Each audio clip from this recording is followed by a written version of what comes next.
Sali bato surtout balandaka M2 Mariala canadienne na mikano sola na bino na bia. Ni batata mibimba o batekela mapango na Congo. Wa ba poto na nzama kolo ba poto pasi omoni bino. Wa ba poto pasi bozo tshesa bana ebele na ba erreur. Bana mobo ya miki ba ina bango poto kala te bo tshesa mona erreur.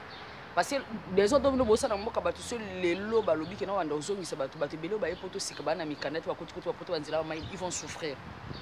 Eh bon mais la bleu ba champagne bossa pe feti bo bata soni lo tim kolonzambo est-ce que feti bossa poani ke nini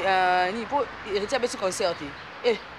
niveau goga na komisu na makambusu makasi parce que pour na ngamoni bitumbo bobundiana bolongelo te kabila zaka en place lo ni on peut bossa là.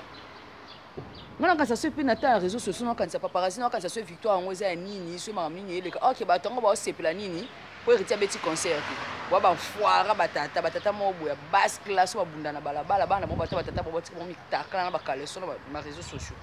bola ta pe ko ba kaleso toujours ba beta nini boko sa sonya mboka bobo sa mboka na biso soni franchement ngai na okoka même pas ko tabine longi respect nyon pe nga mutu kana na opisa batata ba zo ba lorabi. Donc, et puis d'autres musiciens sont là, ne font rien. Au lieu de attendre, de se soutenir, de se souder, de se vidéo, de se rien à faire,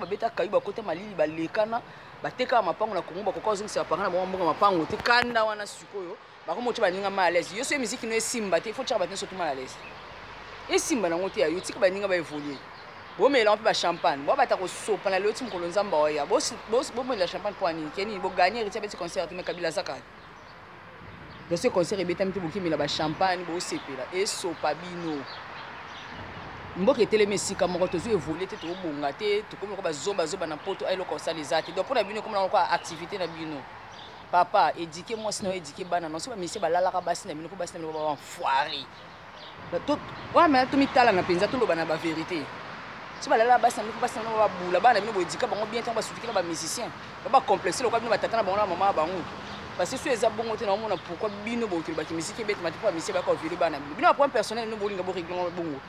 Congo eza ba to nion surtout muto so ça liberté d'expression bino bo sepeli bo ba champagne biso parce que to l'accepter no ke no bo sopani parce que biso to na pour évolution mboka na biso ko évoluer na makambo bino bo sati donc tellement que bo sopani faut te savoir bino ke bo sopani makasi. Bon mais la champagne pour wata beti te wata ne makabo mona minute bo sali li susuka za penza goga na solo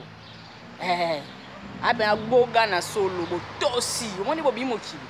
bozo occasion bi maté bozo esi occasion malibanda te bo profiter bo mamokili bo mili ba champagne mais mona maya aussi amaka na pouvoir ba leader d'opinion ya bo ya bitumba ya obeta bat na balabala to kena bino wapi est-ce que Congo la biso na besoin ba to rabi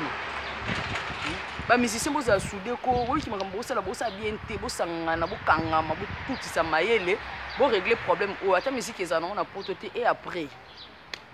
bana mai ba poto ba nyesa bon solo olympie c'est non pilote ya ba mona ba c'est simplement na bona ba kona ba wazong na ba pe kin pe kufe na on petit échanger na ba pe bango lote et longola pe ki gogante bino pe bolunga bino pe ba combattre petit oui ba ka ndenge ngo sala ngo parce niveau bo sopana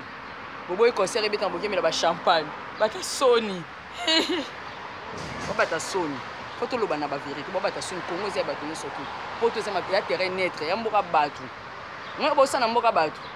il y aura un jour écouter bino na ba zobo balandala na bino na ba décision na bino buzoba neza mu komisi ba okanga ba refouler bango bazongi